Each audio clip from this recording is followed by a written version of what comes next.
Esta presentación se llama, bueno, los problemas insalvables del sistema monetario. Básicamente, ¿por qué?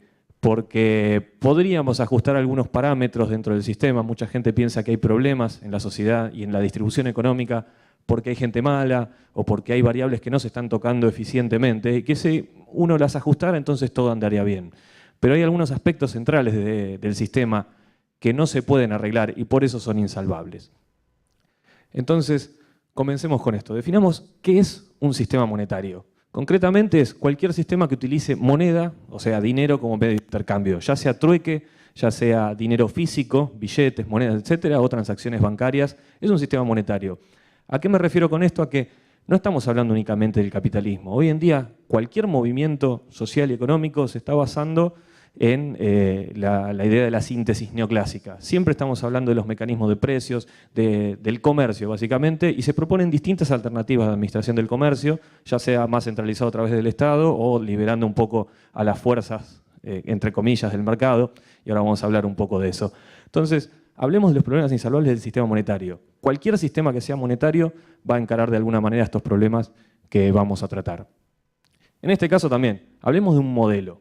Concretamente, un modelo es una abstracción de la realidad. Yo ahora voy a estar hablando de un modelo que tengo en mi mente cuando me refiero a sistema monetario y vamos a ponernos un poquito de acuerdo para que todos tengamos la misma idea concreta en la mente. Pero es una simplificación de la misma. O sea, hay cuestiones que no voy a poder abarcar por cuestiones de tiempo, o principalmente de tiempo más que de profundidad, pero no podemos ver todo. Vamos a hacer algunas simplificaciones y vamos a dejar bien claras cuáles son.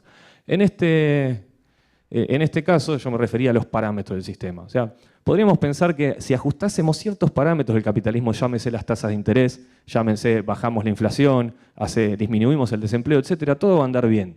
O va a andar muchísimo mejor con un nivel de pobreza, con un nivel de empleabilidad razonable. Pero hay veces que, lamentablemente, las consolas se prenden fuego y no importa que tanto movamos los parámetros, hay que comprar una consola nueva o diseñar un nuevo sistema de control. Entonces, hablemos de este modelo un poco. ¿Qué partes componen el modelo? Yo les salgo con que hay entidades, ¿sí? Que ahora vamos a ver un poquito más en detalle qué son. Hay un contexto en el cual esas entidades se mueven y hay algunos mecanismos de operación concretos que hacen al funcionamiento del sistema. Una entidad, lo que yo tengo en mente, ¿sí? Es una, digamos, ahora lo vamos a poner como una burbuja con plata, pero básicamente se basa en la propiedad de poder de compra. O sea, cualquiera de nosotros, sea una empresa, un banco, una persona, etcétera, tiene ciertos ingresos, que tendrá que ver cómo los obtiene, tiene ciertos egresos y eso determina el poder de compra de las entidades. ¿Sí? La capacidad que tienen las entidades de consumir, ¿sí? En el sistema, es decir, en función de la diferencia de sus egresos y sus ingresos, lo llamamos poder de compra. Y es un ámbito central, porque a través de esta propiedad es que accedemos o no a los bienes y servicios que necesitamos. ¿Sí? Veamos un poco los ingresos. Me inventé un modelo en el cual debería aplicar a cualquier entidad dentro del sistema monetario. Y es una enumeración de las formas de obtener ingresos que tiene cada persona. ¿Sí? Llámese sueldos cobrados, es decir, el ingreso es una función de los sueldos cobrados, las ventas realizadas, ¿sí? En el caso que uno venda cosas, los intereses cobrados, si uno es un banco, un financista o algo por el estilo, las donaciones, si alguien me regala cosas, ¿sí? Regalos, si yo robo a alguien, me está ingresando algo, es una forma de que aumente mi ingreso. O los impuestos cobrados, ¿no? En el caso de que yo sea el Estado o algo similar.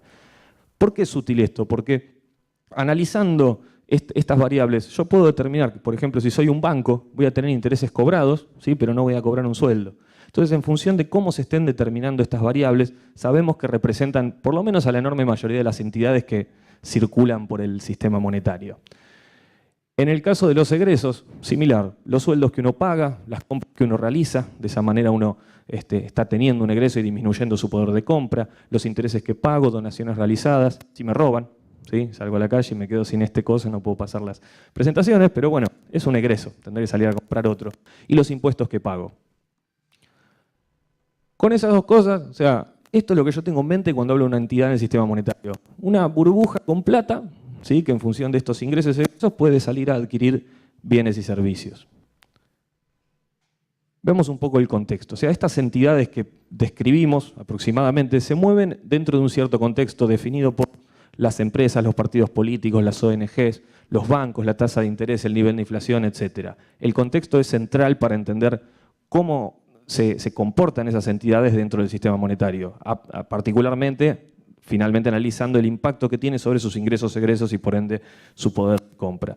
Es decir, para el sistema monetario somos una burbuja con plata que se mueve por más o menos esta jungla. Entonces, hablando de los mecanismos del sistema monetario, cualquier sistema económico necesita cierto mecanismo de regulación. En el caso del sistema monetario es el sistema de oferta-demanda. ¿Sí? Tenemos, en general se grafica como una curva de precio-cantidad, ¿sí? Y en el modelo matemático se encuentra un montón de gente que quiere comprar con un montón de gente que quiere vender. De alguna manera, si todo el mundo sale corriendo a comprar algo porque todo el mundo lo necesita, el mecanismo de regulación es que esos precios se vayan al demonio y bueno, habrá que ver en dónde se estabiliza ese precio y si la gente puede acceder o no. Pero el sistema de regulación del sistema monetario es el sistema de mercado, el que conocemos todos. Oferta, demanda, la curva de precios. Y en el centro de eso está el sistema de precios, que es justamente la variable que regula el mecanismo de oferta-demanda. Es decir, la cantidad y calidad de servicios, ¿sí?, que uno puede comprar está directamente determinado, está directamente determinado por el sistema de precios, ¿no? Donde los precios o el nivel de precios en general depende de los costos, las tasas de interés, la oportunidad, la expectativa, etc. ¿Sí?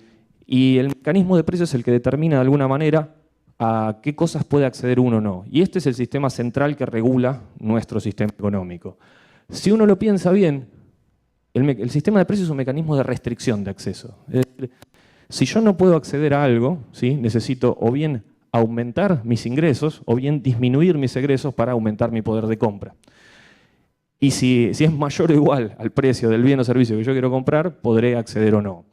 Y eso, digamos, tiene un montón de problemas, particularmente en un sistema económico, y ahora lo vamos a ver más en detalle, donde tenemos la capacidad técnica, y eso es central dentro de lo que plantea el movimiento Zeitgeist, la capacidad técnica de darle de comer a todo el mundo, de construir casas, hospitales, escuelas para todo el mundo, sistemas de transporte, o sea, los recursos y la energía para hacerlo están ahí.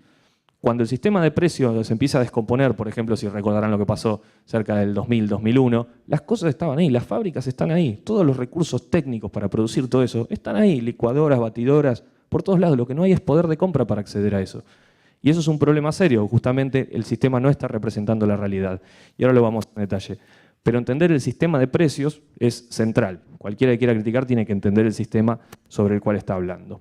Tac, tac, me está volviendo loco.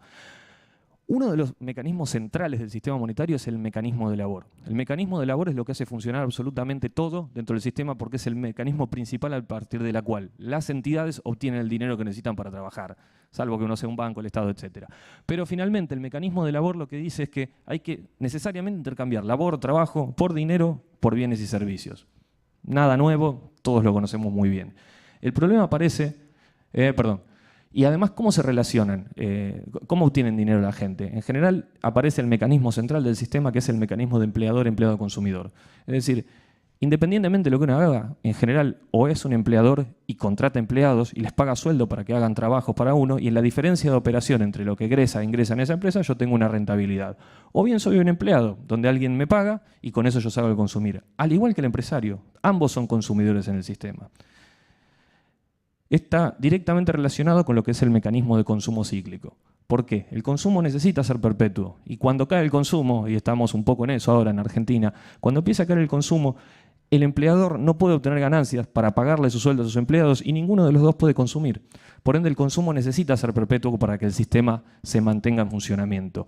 Si ese consumo cíclico se rompe, vemos lo que se llama una contracción económica, puede haber esta inflación o inflación. Empiezan a haber problemas porque la gente, como no obtiene dinero para pagarle el sueldo, empieza a subir los precios, la gente a su vez puede comprar menos. O sea, se empiezan a dar estos desequilibrios dentro de los mecanismos básicos del sistema monetario. Pero entender el consumo tiene que ser cíclico, es central. Pero hay un problema peor, que es lo que está generando el desempleo tecnológico. Si por alguna razón la gente no pudiera trabajar para obtener el dinero que necesita, para comprar los bienes que quiere o necesita, ¿a quién se lo venden las empresas? Por ejemplo, por la automatización industrial.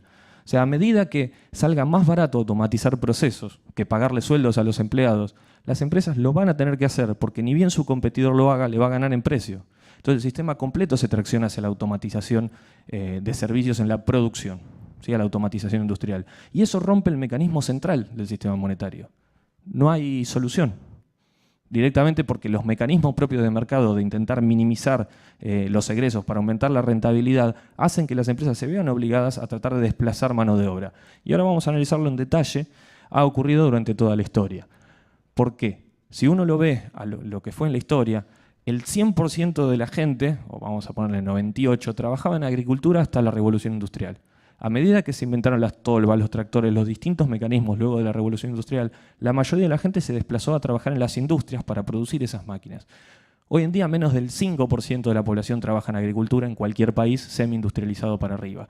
En la industria también, luego de que apareció la cibernetización, pues inicialmente la mecanización reemplazaba el músculo, ¿sí? La mano de obra humana, concretamente el músculo, por máquinas que tenían muchísima mayor capacidad, pero siempre necesitaban operarios. Lo nuevo que pasó en los últimos 20, 30 años con los sistemas de control es sacarle a la persona y poner un cerebro cibernético a la máquina y ahora tampoco necesitas al operario en la enorme mayoría de los casos. ¿Qué hizo eso? Desplazó a toda la gente al sector de servicios. Alrededor del 70% de las personas en cualquier país semi-industrializado para arriba trabaja en servicios. Lo nuevo con Internet, con la inteligencia artificial, es que se están automatizando los servicios. Y el problema es que no hay, o por lo menos yo no conozco, cuál es el nuevo sector que emplea a las personas a medida que se desplazan trabajos en el sector servicios. Hablemos de Mercado Libre reemplazando vendedores, el cajero automático desplazando cajeros de banco, las nuevas expendedoras automáticas en las estaciones de subte. Yo tengo una colección de fotos de desempleo tecnológico, decía una máquina igual 3 puestos de trabajo. Y obviamente los sectores del trabajo, todos los gremios, son las próximas peleas que se van a dar en el mundo a medida que se empiecen a automatizar los trabajos. Se va a dar necesariamente la disyuntiva entre perpetuar un sistema que cada vez queda más obsoleto, porque lo cierto es que la tecnología aporta calidad, producción en abundancia, ¿sí? Para darle a más personas con menos cantidad de energía y con recursos, pero anula el mecanismo principal del sistema de trabajo, el del sistema de labor, que es la capacidad que tiene la gente de hacer algo para que le den dinero. Cosas que nosotros en muchos casos vemos como una esclavitud paga. ¿Sí? Porque hay trabajos que son monótonos y repetitivos que se podrían automatizar hoy tranquilamente, no hay ningún impedimento técnico, a lo sumo de costo, ¿sí? Dentro de lo que son los mecanismos de este sistema que ahora analizaremos. Pero la idea de que el trabajo dignifica, sí, dignifica porque uno no depende de nadie que le diga qué hacer y se gana su propia plata y tiene su libertad. Pero si tenemos que mantener un sistema de labor necesariamente, cuando en realidad podría ser totalmente automatizado y uno podría dedicar su vida para lo que quisiera, ¿por qué perpetuarlo? De hecho, a medida que se desplace, ¿sí? el sector servicios tampoco se va a poder, porque ya no es que uno no trabaja porque es vago. Cada vez hay menos. Habrá para una pequeña proporción de la sociedad que pueda haber accedido a la educación o se haya podido preparar para las nuevas tecnologías, pero las grandes masas no tienen posibilidad de readaptarse en un tiempo razonable. Y ahí habrá que ver qué parches, por eso invitamos a Rubén Lobuelo más adelante. Un parche interesante es la renta básica universal como un amortiguador de este fenómeno. Pero este desplazamiento del sector de agricultura a industria, bienes y servicios, me tomé la molestia de hacer un pequeño análisis en distintos países. La fuente es el Factbook de la CIA, que pueden entrar, buscan CIA Factbook, y nuestros amigos de la CIA se han tomado el trabajo de recopilar datos de muchos países que lo hacen relativamente bien, para armar este pequeño cuadrito. Si se fijan, es la distribución de empleo en distintos países del mundo para intentar soportar mi tesis y que no es que lo saqué de la galera. En este caso vemos Estados Unidos, fíjense, agricultura, 0,7% de la población. Estos datos son de 2015, así que son relativamente actuales. 20% de industria, 79,1% en servicios. Fíjense el impacto que tendría el Google Car, que es un auto que se maneja solo, puesto en los camiones. Imaginemos a los muchachos del gremio de camioneros resistiendo a ese cambio. Definitivamente va a ocurrir. Esa resistencia se tiene que dar. Pero bueno, hay que ver cómo avanza esa pelea. En realidad estamos restringiendo un servicio que eliminaría un montón de muertes, ¿sí? en las calles, porque los autos tienen 10 millones de sensores, la probabilidad de colisión de uno de esos vehículos es mucho menor que una persona que maneja, puede estar borracha, dormida, etc. Con tal de mantener el sistema que tenemos hoy vigente, que se está volviendo obsoleto y hay que empezar a pensar en una modificación. Veremos cuál. Unión Europea completa, 5%, 22,7% en industria, 70% en servicios. Argentina, 5% en agricultura. Ya no están los muchachos haciendo la cosecha, sino que tenemos tractores tolva, drones, etcétera, el gran país del campo. 23% en industria, 72% en servicios. Canadá, 2, 20. Vemos que más o menos la tendencia hasta Suecia se mantiene entre alrededor de 5% en agricultura, 25% en industria y 70% en servicios. Más o menos es la tendencia. Cuando uno lo ve en China o a nivel mundo, aparentemente invalida lo que estoy diciendo. Si uno ve a nivel mundial y suma todo, a 34% se ve bastante bien distribuida. ¿De dónde surge esa diferencia? De países, hay muchos países como Burma, Burundi, Camboya, Camerún, donde el 70%, 93%, 55%, 70% trabajan en la agricultura todavía. Son los países con el menor nivel de industrialización del mundo. Entonces, al gran nivel promedio, corre los promedios hacia abajo, pero es engañoso. Entonces, lo que estoy diciendo se sostiene en la enorme mayoría de los países de semi-industrializados para arriba. Y es razonable, porque estos países todavía tienen mucho rango para industrializarse, construir fábricas, automatizar su parte de agricultura, y les va a llegar mucho más tarde el tema del desempleo tecnológico, a menos que desembarquen todas las tecnologías juntas. Sin embargo, ese es el problema. Si la gente no puede trabajar, ¿quién le compra a las empresas que automatizaron? Nadie. Se da una contracción completa del sistema económico. Son problemas que se están tratando hoy en los foros de Davos, porque los grandes dueños de capital ya están viendo quién me compra si yo empiezo a automatizar. Digamos, es un problema que se está tratando en el mundo, cosa que en 2010, cuando empezamos con esto, no lo hablaba nadie. Y de a poco se está dando, porque en 10 años cambió mucho. Yo hace 10 años los celulares no eran una realidad para la enorme mayoría, ni teníamos acceso a todo desde los celulares. Pero hoy cambiaron completamente la interacción entre las personas. Pongamos en el contexto a los bancos. Si hay una analogía para hacer en el sistema monetario, los bancos pueden ser el corazón, porque circulan la plata entre las distintas entidades que funcionan aquí. Y son los que administran a través de los bancos centrales, generando dinero, inyectando, es decir, como se les suele decir a veces, darle a la maquinita que no existe porque la enorme mayoría del dinero no es físico, ¿sí?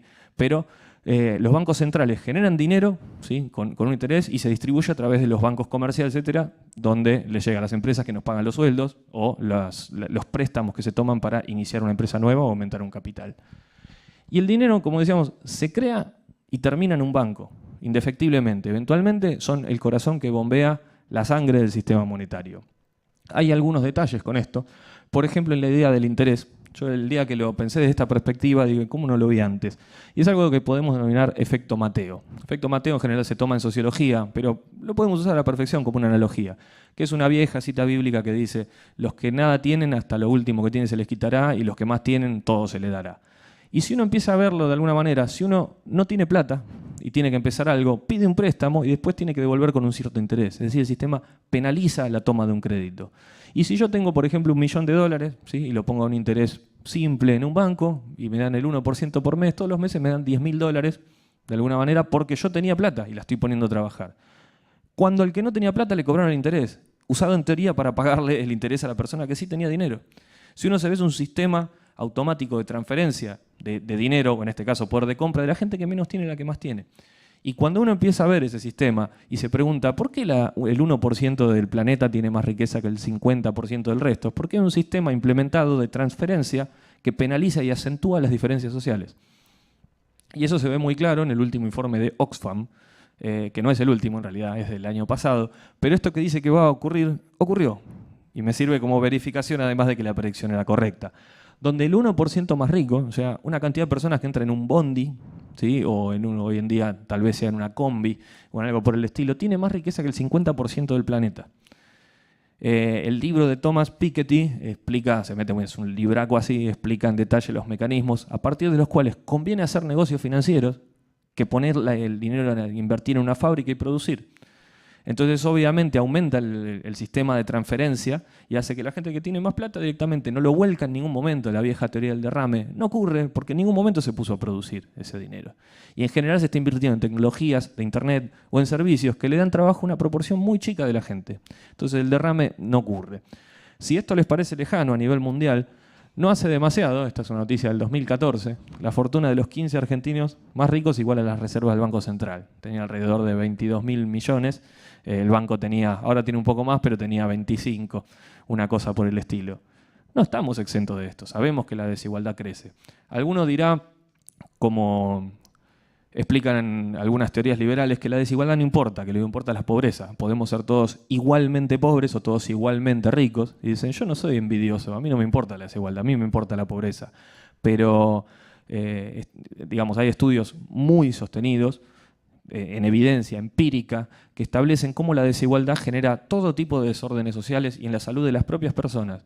Hay un ejemplo interesante que es de India. En India era una sociedad, a pesar del sistema de castas, una sociedad económicamente muy igualitaria. A pesar de que había gente con mucho dinero, todos se vestían iguales, ¿sí? Usaban las mismas sandalias y era prácticamente indistinguible en la calle una persona de mucho dinero con una que nada. Cuando se bajan las restricciones al comercio internacional y empiezan a aparecer zapatillas de marca, celulares, etc., rápidamente se vieron las desigualdades sociales, porque el tipo que venía con sus sandalias no tenía las zapatillas piola que tenía el muchacho de al lado, entonces era un gil. Simplemente con ese mecanismo se empezaron a aumentar la conflictividad social. Es únicamente un ejemplo. Ahora, si esa desigualdad fuera que, bueno, la mayoría son de clase media, algunos ricos, ¿no? Digamos que hay una equidistancia entre la clase más baja, la clase media y la alta, no habría tanto problema. Lo que termina ocurriendo es que está la clase baja por acá, la clase media bastante cerca de la clase baja y no me alcanza la pared para decir dónde está la clase más dominante. O sea que es un problema a tener en cuenta. Hablando del interés, ¿no? La aplicación de interés compuesto genera un sistema de crecimiento exponencial que es terrible. El interés compuesto, todos sabemos que los bancos, si yo pongo 100 pesos y tengo un 10% de interés, cuando termine el periodo, llamémosle mensual, voy a tener 110 pesos. Y ese nuevo interés se va a cobrar sobre los 110 pesos, es decir, 1,1 más. Después voy a tener 121 pesos y el interés se aplica sobre el nuevo monto, para cualquiera que no entienda el sistema. Pero es una función claramente exponencial, es 1 más i elevado a la n. Es un sistema que crece en forma exponencial. Y eso obviamente trae algunos problemas. Yo como ingeniero, yo no soy economista, soy ingeniero. Si yo veo un sistema que crece en forma exponencial, lo miro medio de reojo. En un circuito, si la corriente crece en forma exponencial, quiere decir que se me prende fuego un cable automáticamente. Si la presión de un tanque crece en forma exponencial y no está acotada, explota un tanque y sale un tipo corriendo desesperado. Los economistas ven la función exponencial y es una cosa así. Como decía el viejo economista Kenneth Boulding, o sea, cualquiera que crea que el crecimiento exponencial es posible por siempre, además, en un mundo finito como es nuestro planeta Tierra, es un loco o un economista. Una de dos. Porque esto está metido en todos lados. Funciones exponenciales no acotadas por doquier. Para dar un ejemplo, existe lo que se llama la regla del 72. Para que tengan una idea, es una forma práctica, una regla de pulgar, para determinar en cuánto tiempo se duplica mi capital bajo un esquema de deuda exponencial. Y es agarrar el número 72, simplemente porque se parece a las curvas estas, y dividirla por la tasa de interés. ¿Sí? Entonces me da en cuánto tiempo se duplica. Fíjense que al 2%, ¿sí? Si yo tomé un préstamo, ¿en cuánto tiempo tengo que devolver el doble de plata? O si a mí me prestaron, yo presté, ¿en cuánto tiempo duplico mi capital? Al 2%, 36 años. Al 4%, 18 años en duplicar. Al 8%, 9 años. Al 12%, 6. Al 20%, cada 3 años estoy pagando el doble. Cuando uno ve por qué hay países que deben el 130% de su PBI o cosas por el estilo, rápidamente aparece este mecanismo.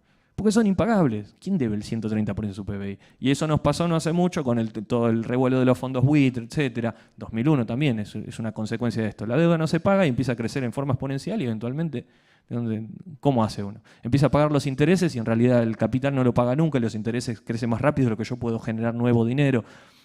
Todo este mecanismo tracciona el sistema hacia la destrucción. Lo digo así, a lo violencia arriba, porque es cierto. Porque si yo fundo una empresa y tengo que devolver el dinero que me prestaron, que crece en forma exponencial, para mantener el funcionamiento de esa empresa, tengo que vender exponencialmente más y tengo que contaminar el ambiente exponencialmente más. Y tengo que crecer en forma exponencial, porque me tracciona esa deuda que tengo que ir devolviendo. Entonces, de esa manera, ¿qué hacemos? Estamos destruyendo el medio ambiente a una velocidad en la cual el propio planeta no se puede recuperar, porque los bosques no reaparecen en forma exponencial, porque la tasa de regeneración de los recursos del planeta no sigue en esta lógica desencadenante. Cuando éramos pocos en el planeta no había problema, ahora que estamos globalizados y tenemos tecnología de extracción y de producción que tranquilamente puede cambiar, y de hecho está cambiando el ecosistema, esto empieza a ser un problema serio. Consolas, bueno, que se prenden fuego, es lo que decía. Ya ajustar los parámetros no cambia mucho. Las tasas de interés las puedo ajustar un poco, pero sin embargo tenés una función exponencial metida en el medio del sistema. Esto que decíamos del dinero, de que las deudas crecen en forma exponencial. Un muchacho que se llama Simon Thorpe, ¿sí? Un francés, del centro, no sé pronunciar en francés, pero bueno, en un centro de investigación científica, y todos los números se sacaron de Trading Economics, o sea, son números públicos que los puede verificar cualquiera, se tomó la molestia de establecer para cada país la deuda pública y privada versus la cantidad de dinero, en este caso dinero M3, que tiene el país.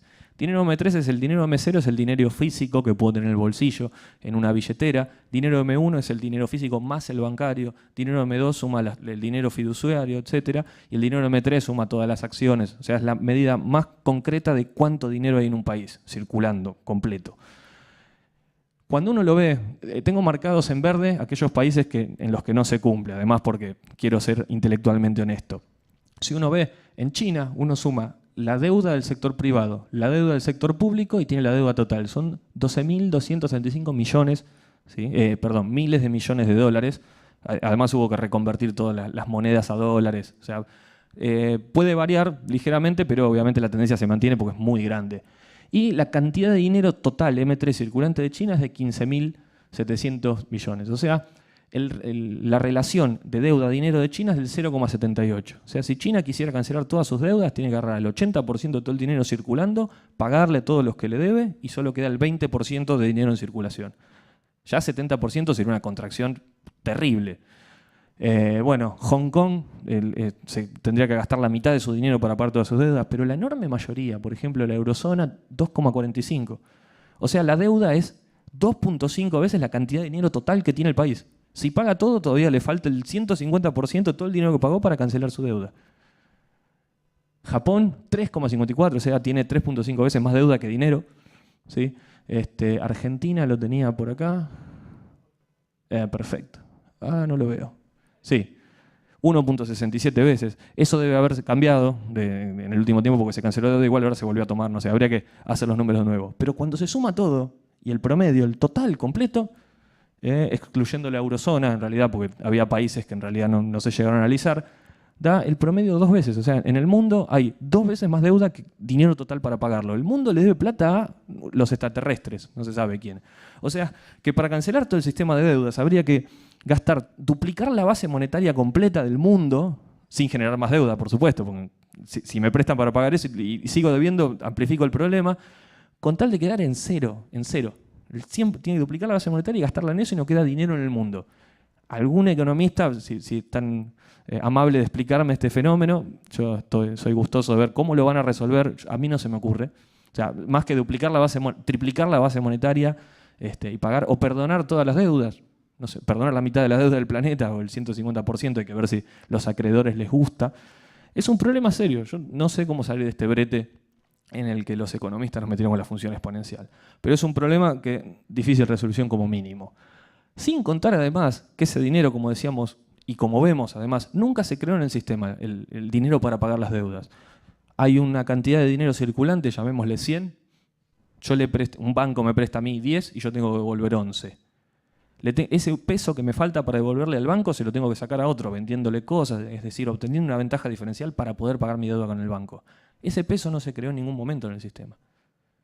Digamos, cuando el Banco Central aumenta la base monetaria justamente porque es un sistema de crecimiento continuo, también se los presta a los bancos comerciales que lo redistribuyan a una tasa de interés. Al Banco Central, cuando se le devuelve el dinero, también hay que pagar una tasa de interés. Porque, digamos, se circula a través de bonos.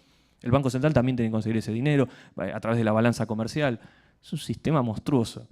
Pero lo cierto es que cuando se para la economía, y todos lo vimos en el 2001 en Argentina concretamente, si todos van al banco a la vez a sacar el dinero, no está.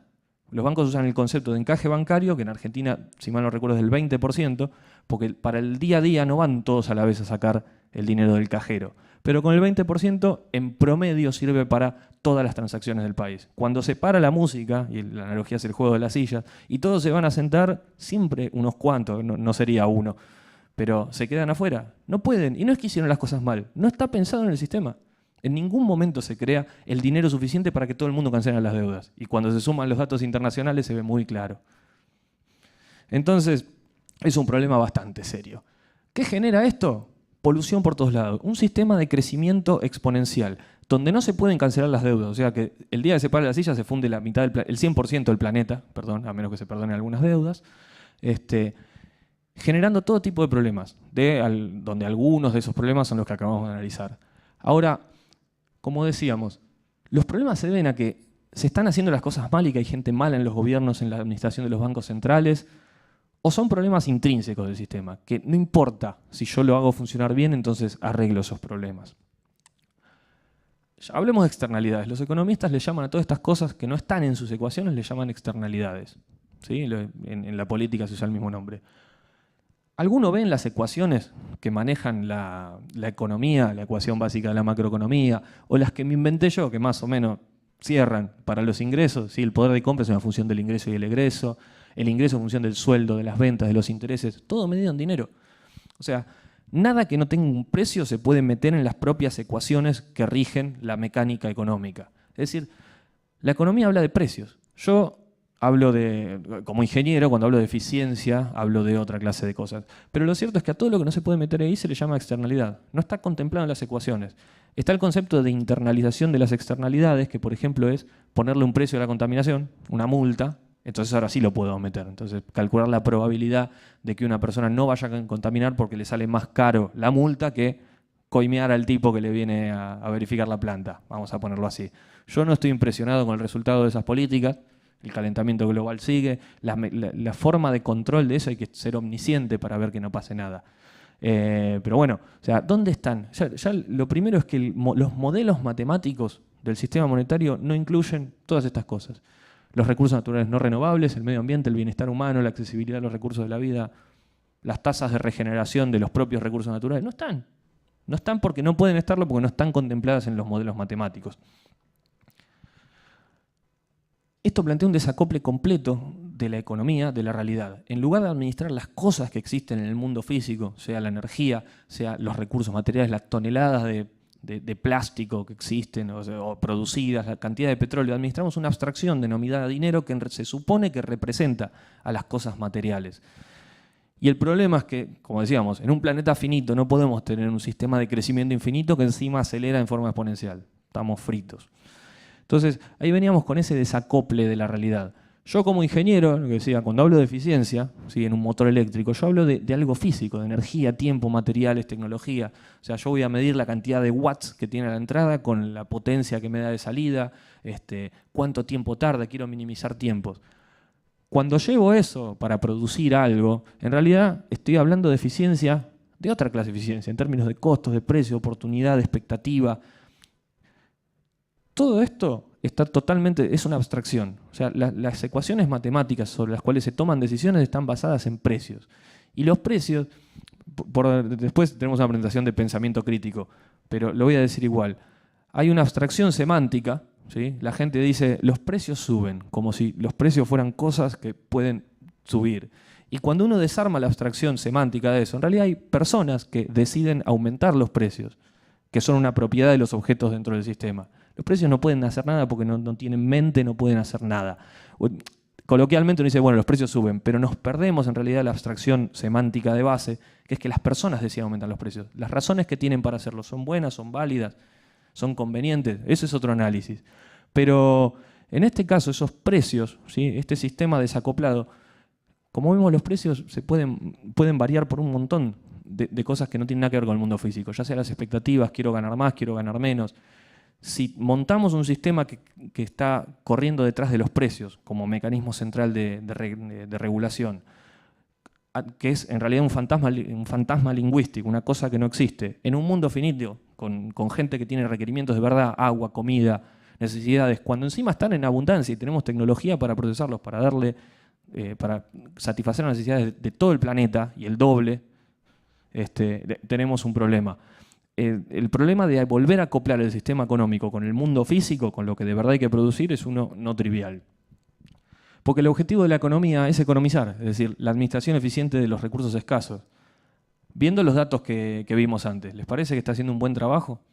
Es decir, el 50% del planeta vive con menos de $2 al día. No es necesario ir muy lejos, porque no voy a sacar África, etc. Vamos a recorrer el conurbano, el interior del país. No está haciendo un gran trabajo. Y no es solo acá. Porque cuando uno ve los datos también económicos, concretos, pobreza, desigualdad, enfermedades sociales, de países que uno dice del primer mundo, se lleva una sorpresa. Entonces esto es un problema serio. ¿Hay otros sistemas posibles, ¿sí?, donde la eficiencia en la producción, distribución y reciclado de las necesidades estén metidas en las propias ecuaciones del sistema? Nosotros entendemos que sí, proponemos lo que se llama una economía basada en recursos, usando la ciencia y la técnica para administrar en forma inteligente los recursos del planeta. Pero no voy a ir con la economía basada en recursos, que es lo que proponemos nosotros, porque no es el objetivo de la charla. Sí voy a decir que en el país vecino, al lado, en Chile, en el 70, hicieron una prueba que se llamaba el proyecto Cibersyn, ¿sí?, donde tenían le llamaban socialismo tecnológico, o sea, los tipos quisieron automatizar el socialismo de alguna manera, y tenían, fíjense lo que es esta imagen, parece una película de los 80s, el Enterprise, un sistema centralizado conectado por redes de Telex a toda la industria, a las distintas fábricas. Duró, creo que 2 años, luego bombardearon la Casa de la Moneda, matando a Allende, y bueno, cada uno conoce la historia de Chile, si no la conoce es interesante verla, pero la única vez que se puso en funcionamiento esto, con redes de Telex, o sea, el celular más viejo de acá humilla a estas computadoras, pero hasta la posición fetal. O sea, imagínense con tecnología de hoy para vincular en términos digamos, de información y de procesamiento de datos a la industria moderna. Con esto los tipos cuando le hicieron un bloqueo de Santiago de Chile, era una huelga y no dejaban pasar a los camiones para abastecer a la ciudad, fue la única vez que se puso en funcionamiento Cibersin, coordinaron a las distintas producciones y las empresas de camioneros y pudieron zafar 3-4 semanas el bloqueo completo. Luego, bueno, bombardearon la casa y nunca vamos a saber qué tal iba a funcionar. Hasta tenía un sistema que se llamaba Cyberfolk, que era cuentan que cuando Allende lo ve, dice, por fin, el pueblo. Tenían unas oficinas distribuidas conectadas por Telex con un potenciómetro para votar sí, no. Entonces les ponían preguntas y iba la gente y tomaba decisiones en tiempo real del Estado. Lamentablemente no lo explicaron bien cómo funcionó, la gente no entendía la perilla y fracasó miserablemente en ese momento. Pero es un experimento interesante muy cerca de acá. En fin, lo que nosotros proponemos es algo mejor que con redes de Telex, ¿sí? Y vamos a verlo en la última presentación del día, entendiendo el concepto de un modelo económico basado en recursos. Pero no es el objetivo de esta presentación. Desde ya, bueno, les agradezco mucho y ¿tenemos tiempo para preguntas, respuestas? ¿Cómo estamos, Axel? ¿Más o menos? Bueno, lo vamos a hacer. Muchísimas gracias y los dejo con las consolas prendidas a fuego para analizar. Muchas gracias. Hay que prender.